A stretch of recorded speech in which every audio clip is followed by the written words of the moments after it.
And how do you do, my listeners? This is John Lewis Brooks, and I'm reporting right back for duty at chapter 30, verse 20 of the book of Job. I cry unto you, and you do not hear me.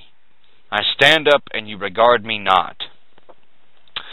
Notes. Now, it is the worst of all calamities to be God-forsaken, as Job actually believed himself to be.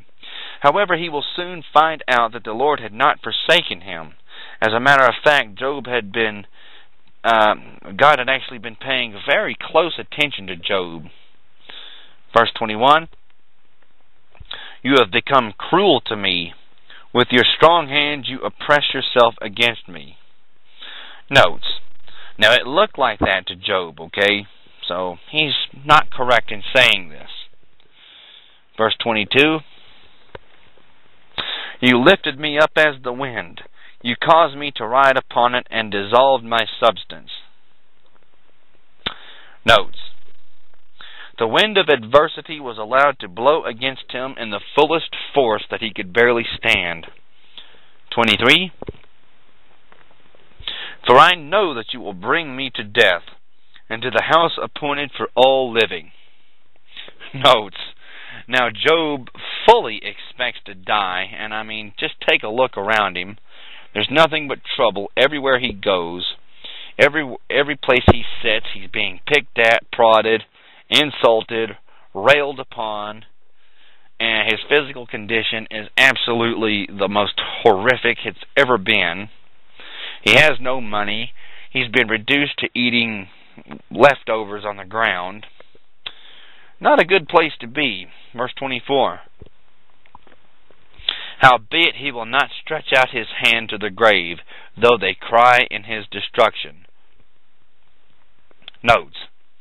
He's saying that one part of him wants to die, but another part of him is wanting to try and stop death. He's trying to get back and start being more like himself.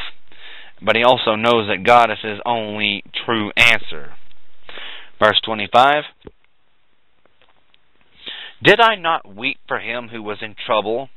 Was not my soul grieved for the poor? When I looked for good, then evil came unto me, and when I waited for light, there came darkness. Notes. Now keep in mind, nobody was weeping for him. Whatever problems they had, Job picked it up and he took care of it as best as he could, just like a good neighbor actually should. But in verse 26, he's saying, I have been thinking the situation would change, but instead it has only gotten worse. Verse 27, my bowels boiled and rested not. The days of affliction prevented me. I went mourning without the sun. I stood up and I cried in the congregation. I am a brother to dragons and a companion of owls. Notes. He's saying that as they are awake at night time, so am I. You can look up that word dragons and find out what it's actually talking about, but I won't get into that. It's not talking about a fire-breathing monster. Verse 30. Well, it's actually talking about a type of lizard, like a Komodo dragon, if you would. Anyways, verse 30. My skin is black upon me, and my bones are burned with heat. My harp also is turned to mourning, and my organ into the voice of them who weep. Notes. His physical condition is so terrible that there is no more music in his soul. Chapter 31. I made a covenant with my eyes. Why then should I think upon a maid? For what portion of God is there from above?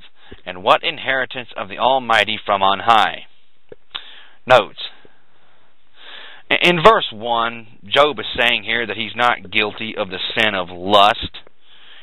Getting with every single woman that comes along. But in verse 2, he's saying, what would the Lord say about such sin? And the next verse tells us.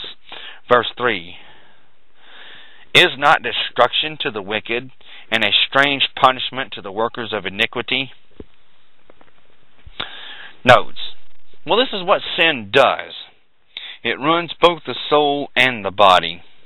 Verse 4, Does not he see my ways and count all my steps?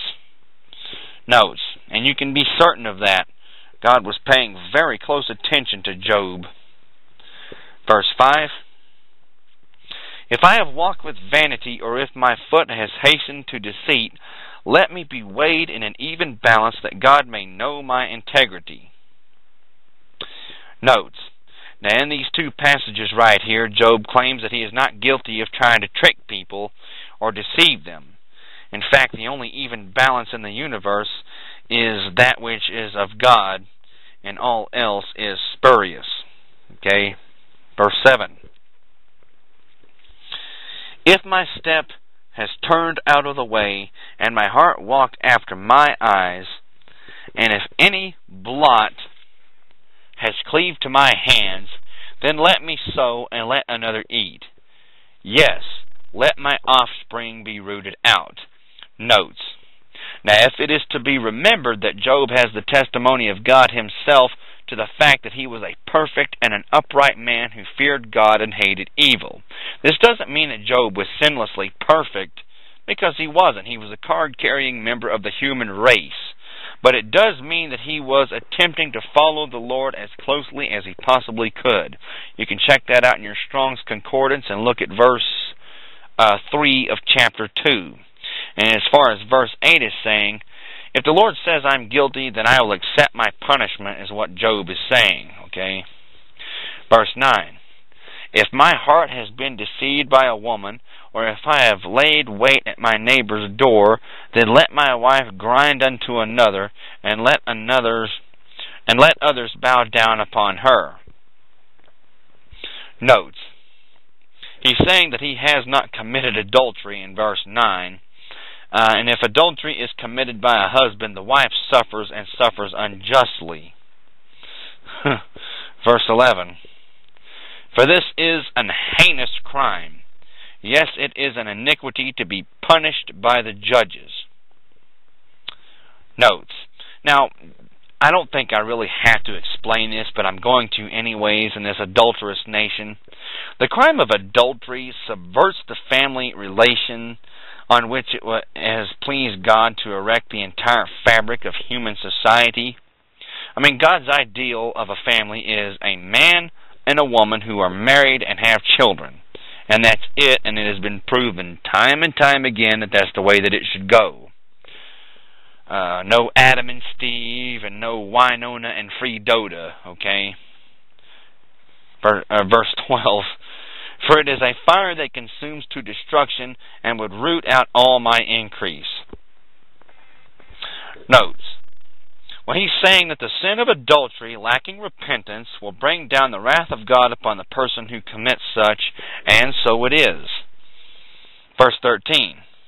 If I did despise the cause of my manservant or of the maidservant when they contended with me, what then shall I do when God rises up? And when he visits, what shall I answer him? Notes.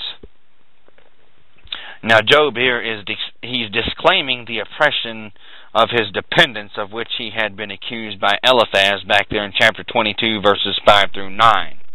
He's saying that Eliphaz is full of it. And he certainly was. Verse 15.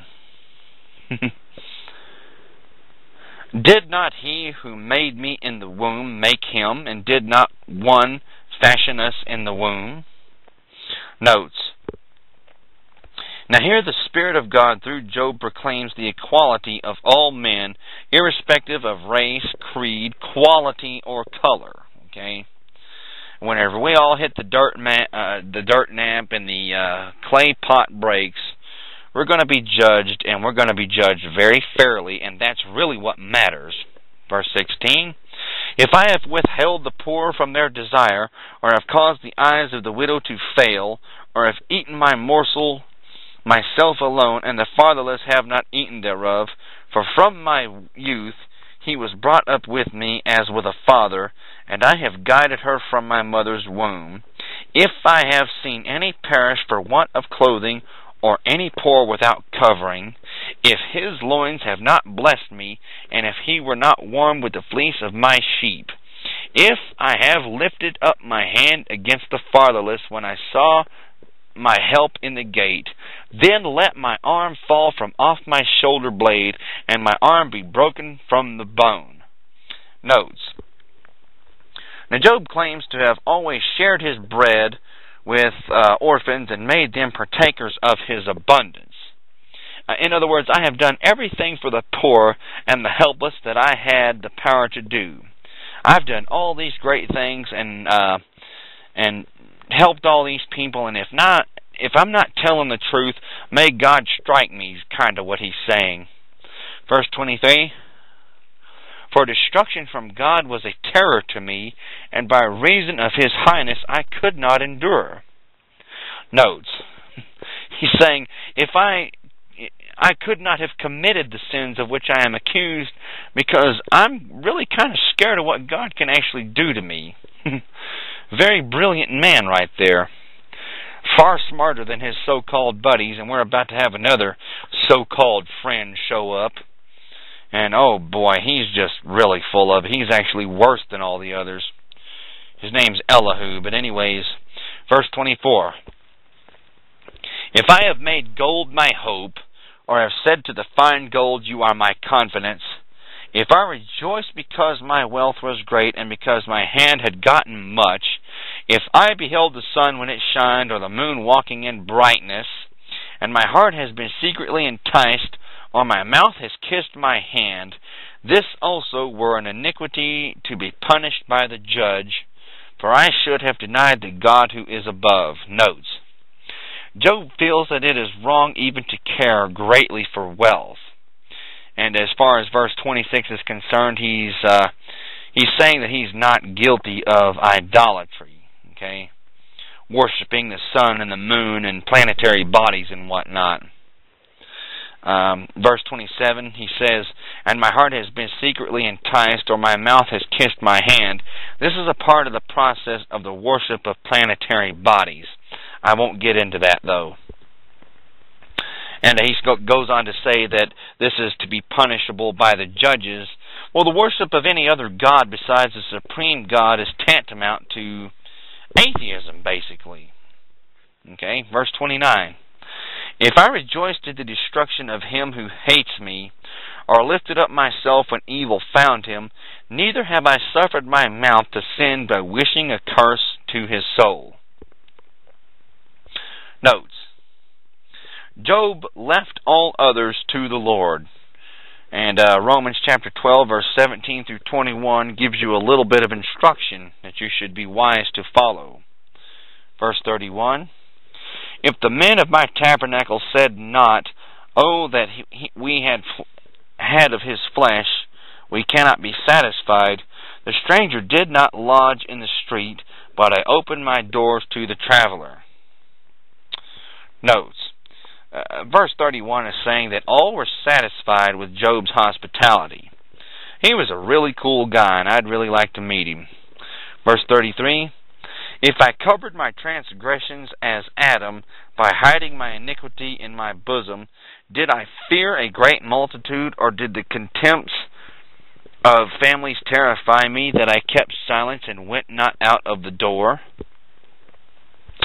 Notes. Now, if you look at Genesis chapter 3, verse 8, Adam tried to hide the true state of his heart from God, and Job is saying that I'm not guilty of such. I'll go ahead and read verse 34 again, though. Did I fear a great multitude, or did the contempt of families terrify me, that I kept silence and went not out of the door? Notes. Because of his integrity, Job had no fear of facing people.